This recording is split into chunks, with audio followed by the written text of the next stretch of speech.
Welcome to OOTO TV, the out-of-the-office investigation from the past into the future of human health and security.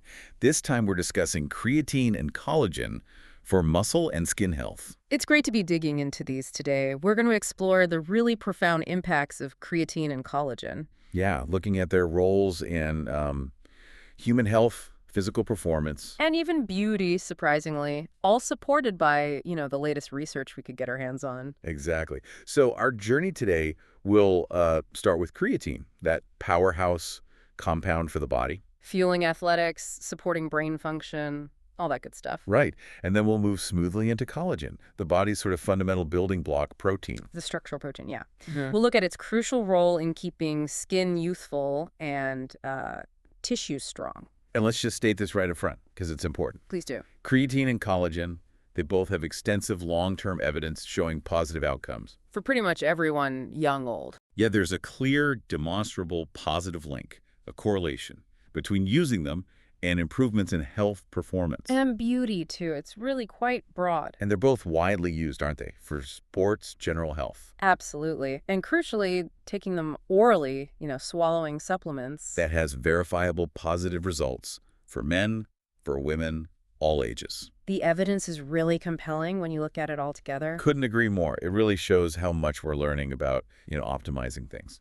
So let's start with creatine, the powerhouse. Right. So at its core, creatine is natural. It occurs in the body. And its big job is energy metabolism. Exactly. Specifically making ATP, adenosine triphosphate. Which is like the main fuel source for cells. Pretty much, yeah. Especially when they're working hard under high demand, like during intense exercise. Okay. And it's been huge in sports nutrition for ages, for performance. Oh, absolutely. Long-standing reputation there. But what's really exciting now is how its relevance is expanding. Beyond just muscle. Way beyond muscle. Okay, so let's talk performance and recovery first.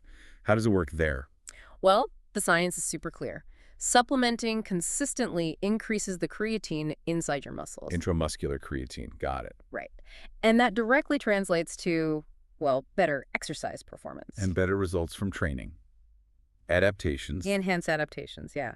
Especially for those high-intensity short bursts. Like sprints, heavy lifts, that kind of stuff. Exactly. Because it helps regenerate that ATP really quickly. Keeps the energy flowing. So it's not just the immediate energy burst then. It helps after, too. Oh, yeah. The recovery part is compelling. Studies show creatine significantly reduces muscle damage.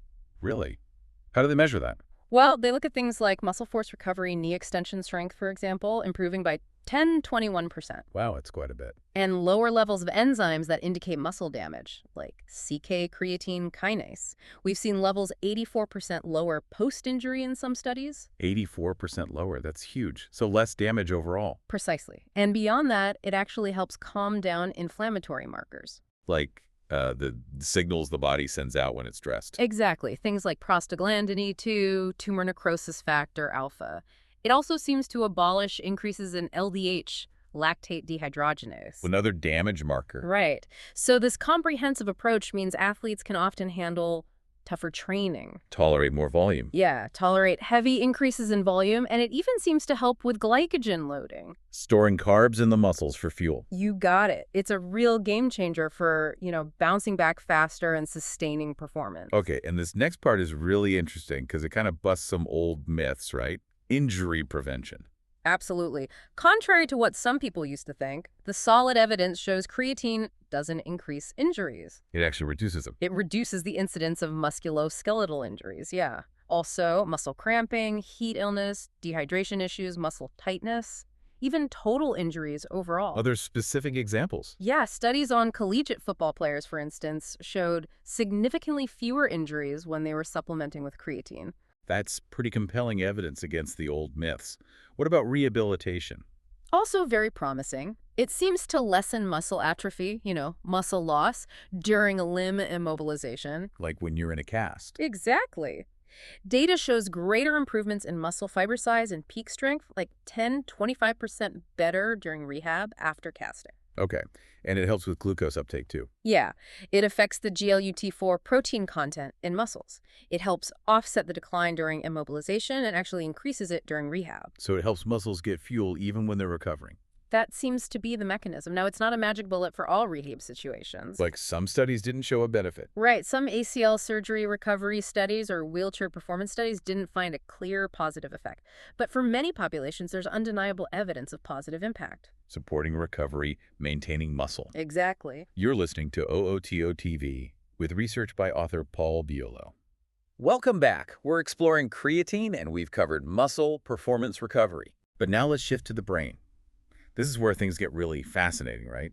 The emerging evidence. It really is. We're seeing positive impacts on brain energy metabolism, cognitive processes, even neuronal survival and neurotransmitter function. So how does it actually help cognitively? Well, it shows a real capacity to improve cognitive performance, especially when you're stressed. Like sleep deprivation or mental fatigue. Exactly. Studies show it can reduce mental fatigue during demanding tasks, like doing math problems. Okay. It also increases oxygen use in the brain and improves key functions like working memory. Memory, intelligence. Overall intelligence, specifically processing speed, also things like random number generation, spatial recall, and long-term memory tasks, especially noticeable in older individuals. This is like fuel for the brain, too, not just muscles. That's a great way to put it. And the neuroprotective effects are quite something. Protective? How so? Preclinical studies, mostly in animals so far, show it can lessen cortical damage that's damage to the brain's outer layer by like 36–50% after a traumatic brain injury. Wow. And after strokes?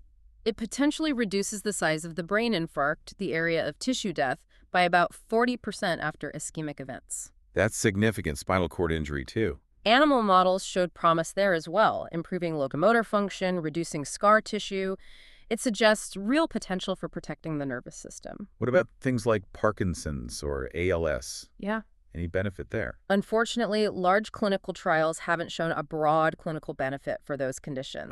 But there was compelling evidence it slowed brain atrophy, brain shrinkage in Huntington's disease. So maybe specific neurodegenerative conditions. Potentially. And importantly, its use in patients with muscular dystrophies has been shown to be safe and really well tolerated. Even at high doses? Yeah, up to 30 grams a day for 5 years in some studies. That long-term safety data is very reassuring. It really is. And what about mood? I've heard links to depression. Yes, another promising area.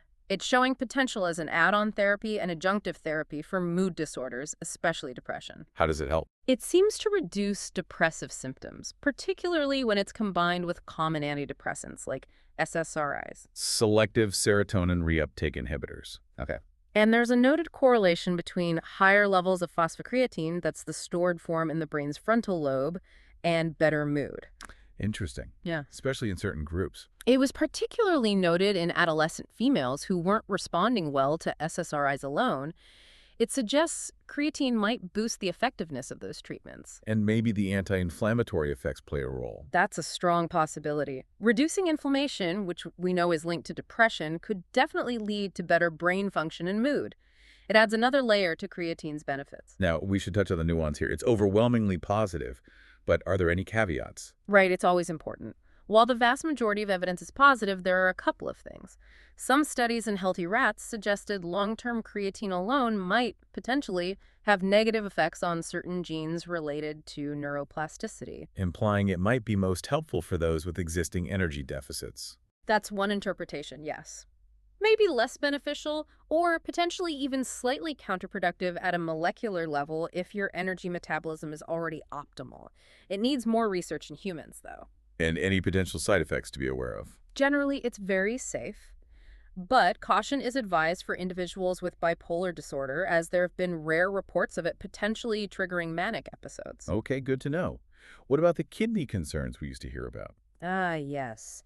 While careful monitoring is wise in patients with pre-existing kidney problems, because theoretically it could add strain, But for healthy people? for healthy individuals, extensive research has largely refuted those claims. It's generally considered safe for kidney function. So overall, a very strong safety profile, but a few specific situations need care. Exactly. And we still need more robust research on optimal dosing for different populations and long-term efficacy across the board, but the overall picture is definitely overwhelmingly positive. Okay, that makes sense. So we've covered creatine's power for internal energy, muscles, brain. Which leads us nicely to think about structure, what holds us together. Collagen.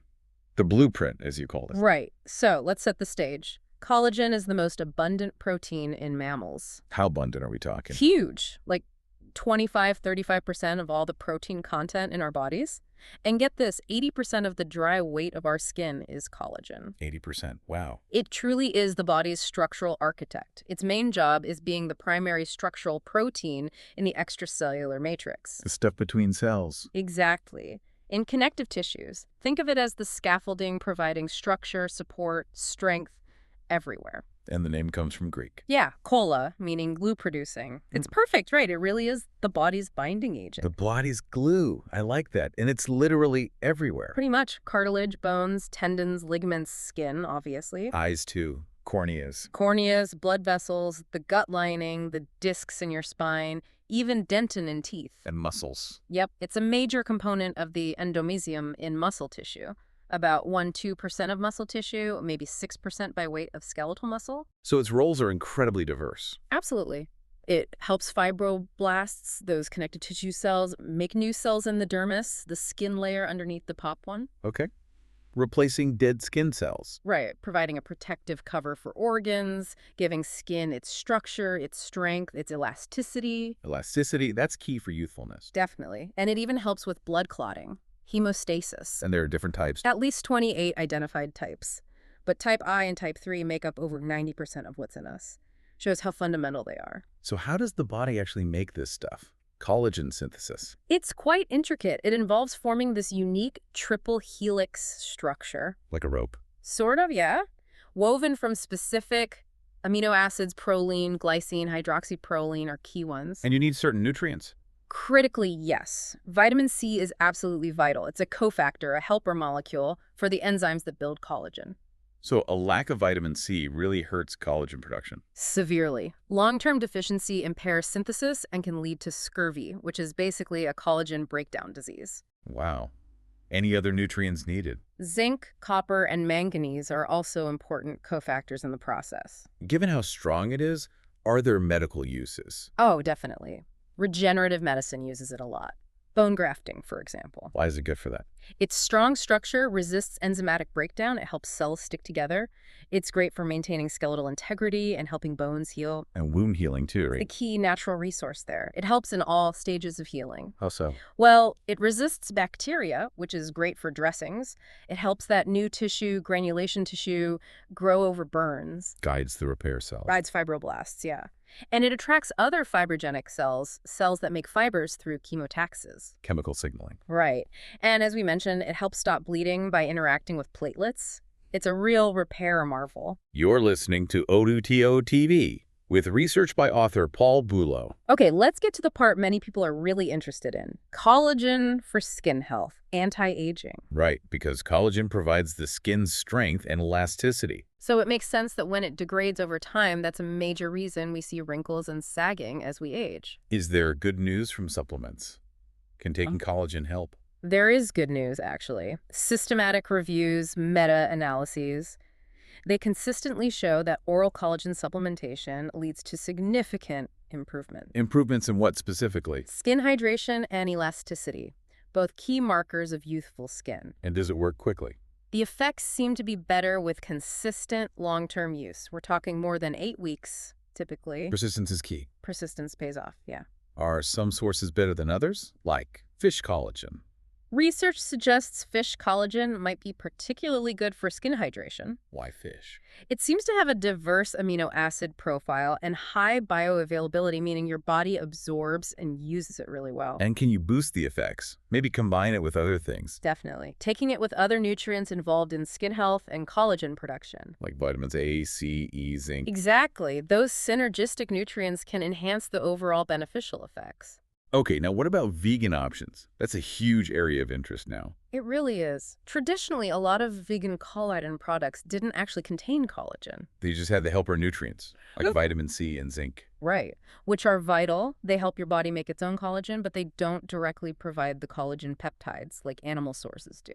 But that's changing. There are actual vegan alternatives now. Yes, this is groundbreaking stuff. Compounds like V-Colla are actual vegan collagen alternatives. Meaning they mimic animal collagen without animal ingredients. Precisely. And they've been tested in proper clinical trials, independent, double-blind, placebo-controlled. The gold standard. And the results. Really impressive. Compared to placebo, they showed significant increases in collagen density, By how much? about 4.7%, and elasticity up by 5.1%. Noticeable improvements. What about wrinkles? Decreased wrinkles by a huge 27.5%. Also improved skin texture, reduced pore size, Texture by 20%, pores by over 12%. and increased hydration and skin lightness, too. It really shows the science is delivering plant-based solutions that work.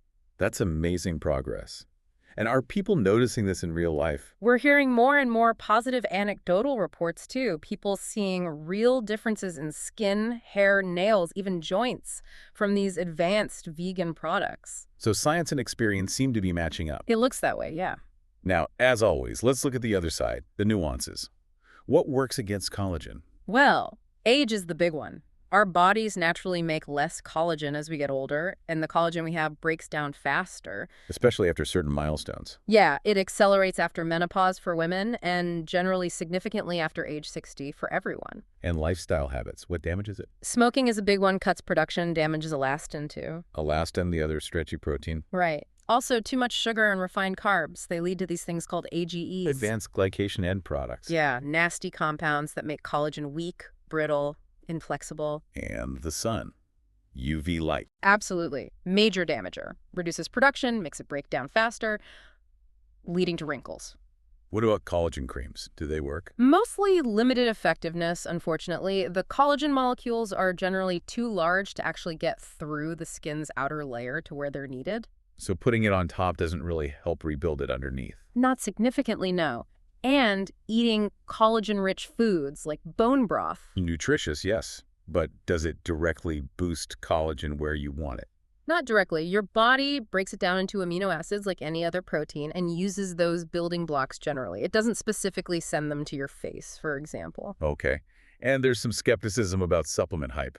There is. Some researchers argue the benefits might be overstated in the media, and it's worth remembering supplements aren't regulated like drugs by the FDA. Right. Is it possible to get enough just from diet? That's another important point. If you eat enough high-quality protein and get enough of those key precursor nutrients, glycine, proline, vitamin C, zinc, copper, Your body might be able to make all the collagen it needs anyway. potentially, yes.